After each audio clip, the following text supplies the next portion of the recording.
गया था, रगड़ के बिना रत्न पर पालिश नहीं आती, इसी प्रकार बिना विपत के व्यक्ति में पूर्णता नहीं आती। आज है 48 नंबर।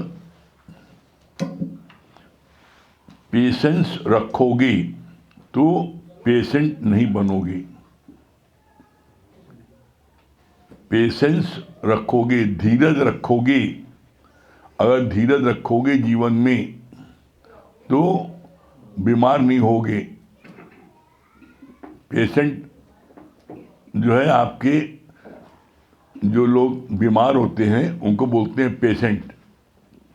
तो अगर बीमारी से बचना चाहते हो तो पेशेंस रखो, धीरज रखो।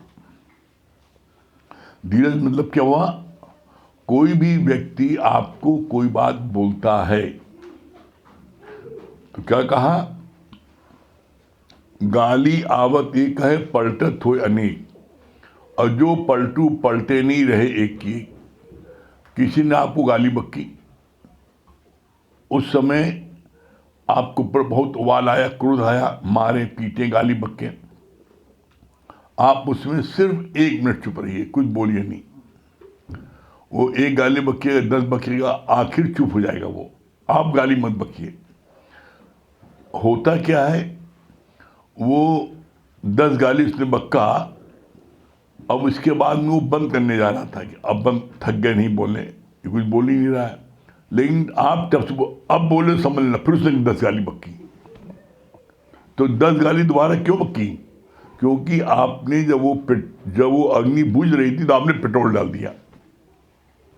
तो इसीलिए बोला गया, गाली आवत एक है, जो पलटू पलटे नहीं रहे एक की एक। तुम अगर गाली पलट के नहीं उसको दोगे तो एक की एक रहेगी और बढ़ेगी नहीं। और तुम पेशेंट जो है, किसी चीज की बीमारी के शिकार नहीं होगे। ये बीमारी के शिकार क्या हो जाते हैं, आप देख लो।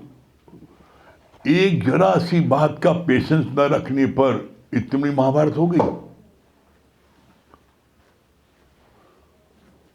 द्रौपदी ने, दुर्योधन उसके महल गया तो द्रौपदी ने एक ही शब्द तो बोला।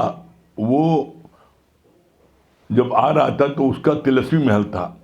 तिलस्मी महल में जहाँ सूखा है वहाँ पानी था, जहाँ पानी वहाँ सूखा था।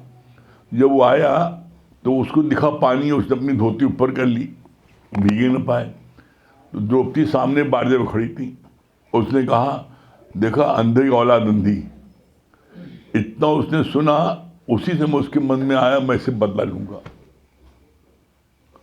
तो वचन संभाल के बोलिए, वचन के हाथ न पाओ, और एक वचन औसत करे, एक करे खाओ। कभी जीवन में किसी को ऐसे कठोर वचन नहीं बोलो कि उसको घाव कर जाए। और अगर घाव कर गया, वो कितना भी कमजोर हो आपसे, कितना भी गरीब हो, कितना भी असमर्थ हो, किस दिन वो ताकतवर है नहीं पता। राजा बने भिखारी, दौलत का क्या भरोसा। और भिखारी बने राजा, दोनों चीज है। भिखारी राजे बने और राजा भिखारी बने। तो जो भिखारी बना है अभी आज है, कल राजा भी हो सकता है। और जो तुमने उसको कड़ू वचन बोले तो फिर वो तुमसे बदला भी लेगा। तो कड़ू वचन बोले क्यों तुमने? कभी देख लेना, इंसान कड़ू वचन बोलता है अपने अहंकार कारण। अहंकार उसको कड़ू वचन लगता है, मैं बड़ा रईस हूं, ये तो बड़ा गरीब है, ये मेरा क्या बिगाड़ लेगा। चाहे इसको हम कैसे ही वचन बोले, इसको सुनना पड़ेगा। आज सुन ले रहा है, ठीक है, हो सकता है कल जब वो पावरफुल होगा तो तुम्हारे साथ ऐसे करेगा। क्यों? जो तुम बोगे, धरती है, धरती पर जो बोगे वही तुमको मिलेगा। आम बोगे आम मिलेगा, बबूल बोगे बबूल मिलेगा। तो बोते समय व्यक्ति ध्यान नहीं रखता, बोते समय व्यक्ति अलर्ट नहीं होता, और जब उसको कर्मों को काटना पड़ता है तब रोता आंसू। तो इसीलिए बोला ना, गुरु जी ने कहा, किसी भी कीमत पर तुम्हारे कर्म माफ नहीं होंगे। बिन भोगे छूटे नहीं कर्म गत बलवान, कर्मों गत इतनी बलवान बिना भोगे छूटे नहीं। तो इसलिए बोला गया है समझ समझ पग धरिए। भगवान ने तुमको आज सामर्थ्य दिया है तो असहाय की मदद करो। सामर्थ्य दिया है तो इसके मतलब नहीं कि तुम गरीब को सताओ, कमजोर को सताओ, उसका हक लूटो। सामर्थ्यवान भगवान ने तुमको आज बनाया है तो तुम अपने से असमर्थ लोगों की सहायता करो, इसलिए बनाया तुम सामर्थ्यवान। और जो ऐसा करता है उसको सबसे बड़ा क्या फायदा होता है? Self satisfaction. वो बड़ा मानसिक शांति उसको मिलती है। एक पैसे उसके अंदर कोई हलचल नहीं होती, कोई एक पैसे उसके अंदर किसी पर उथल पुथल नहीं होती है। और जो लोग अपने से कमजोर, गरीब, असहाय को सताते हैं वो अपनी पावर से सता सकते हैं, लेकिन उनका मन उन्हें माफ नहीं करेगा। बोला योग एक मरतबा परमात्मा, भगवान जो है गॉड फॉरगिव, परमात्मा माफ कर सकता है, लेकिन your nervous system will never allow, तुम्हारा नर्वस सिस्टम तुम्हें जो है माफ नहीं करेगा। रात भर नींद गायब हो जाएगी। मैंने उसको बेकार मार दिया, मैंने बेकार उसको गाली बक दी, मैंने बेकार उसको कड़वे वचन बोल दिए, तुम्हारा मन सताएगा और तुम्हें चैन नहीं बैठने देगा। तो अपने ऊपर कृपा करो, अपने ऊपर रहम करो कि किसी को कोई कड़वा वचन नहीं बोलो, तो तुम्हारे को जो है क्या होगा? बड़ा परम आनंद की प्राप्त होगी। क्यों? जब तुम किसी को कड़वे वचन नहीं बोलोगे तो तुम्हारे मन में उसके प्रति कोई ऐसी भावना नहीं चलेगी। तोरा मन दर्पण कहलाए और भले बुरे सारे कर्मों को देखे और दिखाए। जग इसे भाग ले प्राणी पर मन से भाग न पाए, तोरा मन दर्पण कहलाए। तो मन दर्पण है, शीशा है, वो तुम्हें दिखाता है।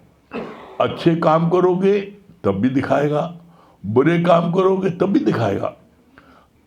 ये बात जरूर है, अच्छे काम करोगे तो तुम्हारा मन बड़ा प्रसन्न होगा और तुमको पीठ होगे बहुत अच्छा किया, और तुम्हें बड़ी साउंड स्लिप आएगी, तुम्हारे को कोई हलचल नहीं होगी। और जब तुमने गलत काम किया, किसी को सताया, किसी का हक लूटा, तो तुम्हारा मन तुम्हें जो है माफ नहीं करेगा और तुमको बेचैनी रहेगी। बिस्तर हो सकता है सोने का पलंग हो, लेकिन नींद नहीं आएगी। आप धन से आप सोने का पलंग ले सकते हैं, नींद नहीं खरीद सकते। आप धन आपके पास है तो आप 36 प्रकार के व्यंजन, रबड़ी, मलाई, मक्खन सब ले सकते हैं, लेकिन भूख नहीं खरीद सकते। भूख को आप नहीं खरीद सकते, ये भगवान की दी भूख है। नींद भगवान की दी है, इसीलिए कहा जाता है इस धरती पर टोटल 2.5 सुख हैं। टोटल 2.5 सुख है। पहला सुख क्या है? अच्छी निद्रा। दूसरा सुख क्या है? अच्छी हेल्थ। और आधा सुख है सारी माया। अब सोचो, विचार करो, 2 सुख परमात्मा ने हर किसी को दिया है, चाहे वो रिक्शे वाला हो, चाहे ठेले वाला हो, चाहे मजदूर हो।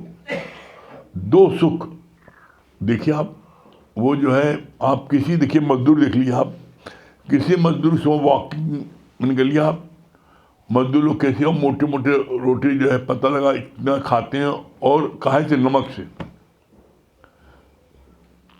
इतने मोटे वो भी बेचारे सड़क पर लकड़ी पड़ी उसी को से सेक लेते हैं। और वो जो खाते हैं मोटे मोटे रोटी खाते हैं 4-6, और उठाते हैं 2.5 मन का बोरा। अभी आपसे 2.5 मन की जगह अभी 12 शेर बोल दे तो काट पीट हड्डी चढ़ जाएगी। और वो 2.5 मन को उठाते और चढ़ाते हैं, 2 मिनट तुम्हें चढ़ाते हैं। बताइए आप, एक रिक्शे वाला बेचारा 3 सवारी बैठा के घसीटता है, ताली चलाने वाला कितना बोझ लाके चलता है, तो कितनी मेहनत करते हैं वो, खाते क्या है। और रईस लोगों को देख लो, जो करोड़पति हैं, वो खाते हैं, 1-2 फुलका खाएंगे और उनसे कह दो 20 किलो का झोला उठा लो, कहे भैया ये हमसे नहीं हो सकता। क्यों? झोला उठाते हैं दूसरे लटक जाते हैं खुद ही वो। आप कभी देख लो किसी रहे तो झोला उठाए तो ऐसा टेढ़ा चलने लगता है। तो बोला, इसीलिए बोला परमात्मा ने जो 2.5 सुख दिए हैं, तो परमात्मा की तरफ से 2 सुख सबको है। कितना गरीब मजदूर हो उसको भी 2 सुख है। देख लो आप, वो रिक्शे पर अपनी इतनी नन्ही सी गद्दी उनकी है, उस पर आके सो जाते हैं। आप देखो क्या साउंड स्लिप्स होते हैं। आप जब उठो, हो कहाँ है, चलो भैया नहीं जाना है, सो रहे हैं, कितना आराम से बोल देते हैं। जमीन पर सो जाते हैं, गिट्टी पर सो जाते हैं। रईसों को मोटे मोटे गद्दे पर नींद नहीं आती। तो बोला उनको सोने का एक सुख, पहला है सुख है निद्रा, अच्छी निद्रा, उनको साउंड निद्रा आती है। दूसरा सुख अच्छी हेल्थ, उनकी अच्छी हेल्थ है। आधा सुख दुकान, मकान, जमीन, जायदाद, धन दौलत, बेटा बेटी, जितनी सब चीजें हैं, ये सारे सुख आधे सुख में है। और ये आधे सुख को प्राप्त करने के चक्कर में 2 सुख जो उसके हाथ में रहता है इंसान के, वो खो बैठता है। कैसे? पता लगता है धन कमाना है हमें, और धन कमाना है, और धन कमाना ऐसे चाहे जितना वो गरीब हो, चिंता नहीं ना, लेकिन भैया रईस हुआ तुम क्या है, वो हमसे ज़्यादा कैसे रईस हुआ, रात में जगह काम करेगा, पड़ोसी रईस हो गया तो खुंदक होगी। तो जहाँ दूसरा देखा उसको देखी देखा वो कमाने के लिए क्या करता है, फिर रात दिन जगता है। जब रात दिन जगता है तो परिणाम क्या होता है, हेल्थ खराब हो जाती है, भूख खत्म हो गई, रात की नींद चली गई। और वो पैसा कमा भी लेता है मान लो, तो फिर होता क्या बाद में, जितना कमाया है, जब उसको कमाने में 10 बीमारी हो गई, अब जितना कमाया है वो सारा बीमारी में भी खर्च कर देता है। ओपन हार्ट सर्जरी कराना है, ट्रांसप्लांट कराना है, किडनी बदलनी है तो हार्ट बदलना है, तो ये पता लगा जितना कमाया सब चला गया। भगवान ने कहा जितना कमाया उतना डॉक्टर दे दिया, लेकिन जो कमाने में जो बेईमानी की और कमाने में जो खट्टा किया, जो किसी हक मार के, तो उसका ब्याज देना पड़ता है उसको। सुई इंजेक्शन दे, इंजेक्शन को यूज करके पता लगा उसके हाथ सब सूज जाता है और बिस्तर पड़ा है अस्पताल में। अब देखो पैसा भी खर्च हुआ और जितना कमाया, और उसके बाद में उसने तकलीफ अलग उठाई। तो यह है ब्याज।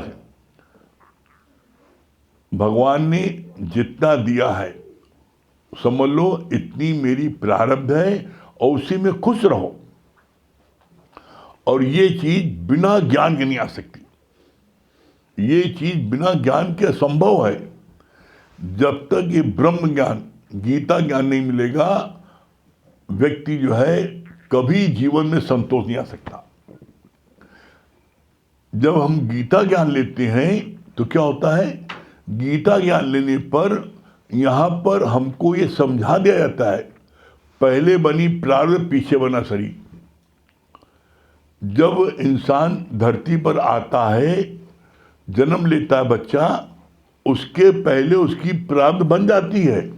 पहले बनी प्रारब्ध, जो उसकी भौतिक जगत की जो उसकी कमाई है, धमाई है, घर है, द्वार है, जो कुछ भी है, वो उसको क्या है मिल जाता है। कब? जैसी पैदा होता है उसके लिए है। और इसीलिए देखो आप, दुनिया का कोई बच्चा किसी जात का जब पैदा होता है तो क्या होता है, मुट्ठी बांध के आता है, उसकी मुट्ठी बंधी होती है। कोई बच्चा हथेली नहीं खुली होती है। कभी देख लेना किसी बच्चे को पैदा होगा तो मुट्ठी बांध के आएगा। मुट्ठी में ना उसकी प्रारब्ध उसके हाथ में है। माया में प्रारब्ध आड़े हाथी है। जितनी आपके बदा है प्रारब्ध आपके शरीर की, उतना आपको मिल के रहेगा। लेकिन परमात्मा के निमित्त जो आप मेहनत करते हो, पुरुषार्थ करते हो, जैसे अभी आप अपने घर से यहाँ पर आए सत्संग भवन, ये आपका पुरुषार्थ है। पुरुष धन अर्थ, परमात्मा के निमित्त जो आप मेहनत करते हो वो है पुरुषार्थ।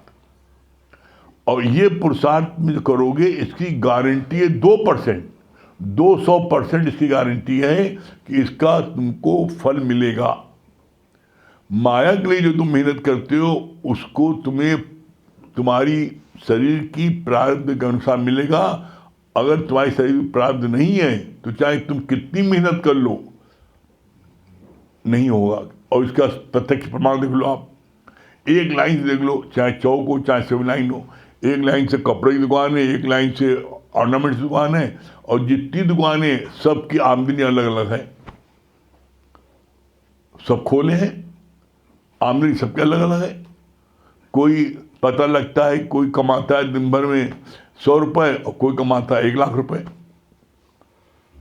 तो इसलिए माया के लिए जो मेहनत करते हो उसकी जगह पलट जाओ, इधर मेहनत करो परमात्मा के लिए। और जब परमात्मा के लिए मेहनत करोगे तो मालूम क्या होगा, पाछा लागे हरि फिले कहत कबीर कबीर। सूर्य की तरफ जब आप मुख करो तो आपकी परछाई आपके पीछे हो जाती है, और आप चाहे कितनी तेज चलो वो परछाई आपके पीछे पीछे भागेगी। सूर्य माने गुरु परमात्मा के हम जब मुख करते हैं तो परछाई में इस माया, धन दौलत, बेटा बेटी, वो सब आपके पीछे भागते हैं। और जब आप सूर्य तरफ पीठ कर लो तो यही परछाई, यही माया, यही परछाई आपके आगे हो जाएगी, और आप इसको कितना पकड़ने की कोशिश करो पकड़ नहीं पाओगे।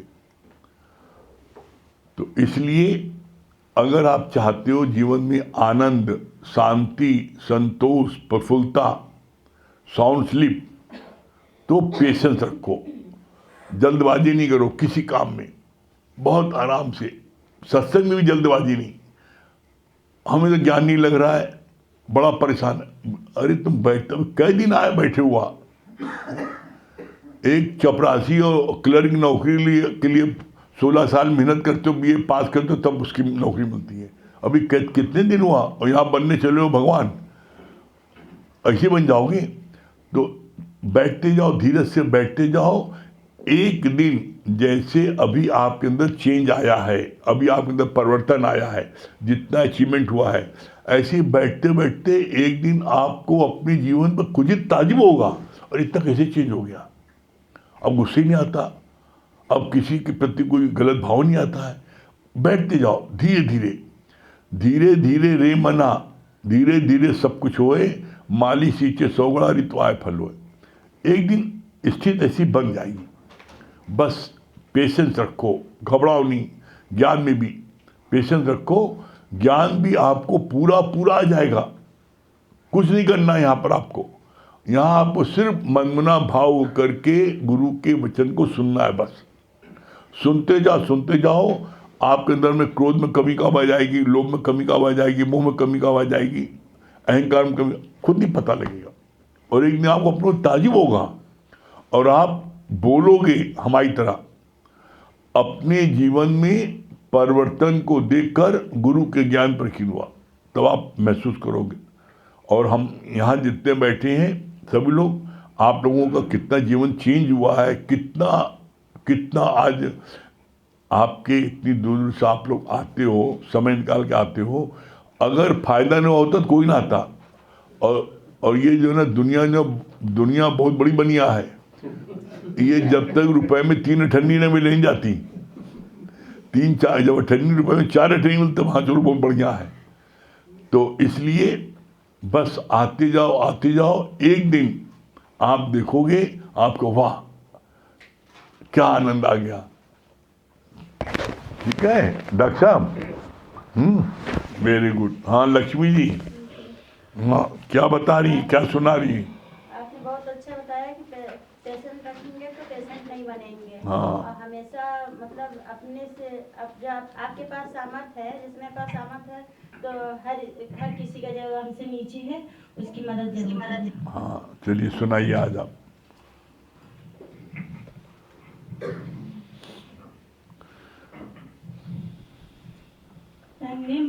तेरा जब अर्पण होगा, उस दिन प्रभु का दर्शन होगा।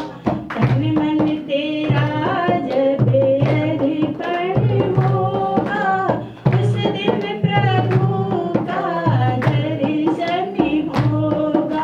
सारे जग से न्यारा अपना जीवन होगा, सारे जग से न्यारा अपना जीवन होगा। उस दिन प्रभु का दर्शन होगा।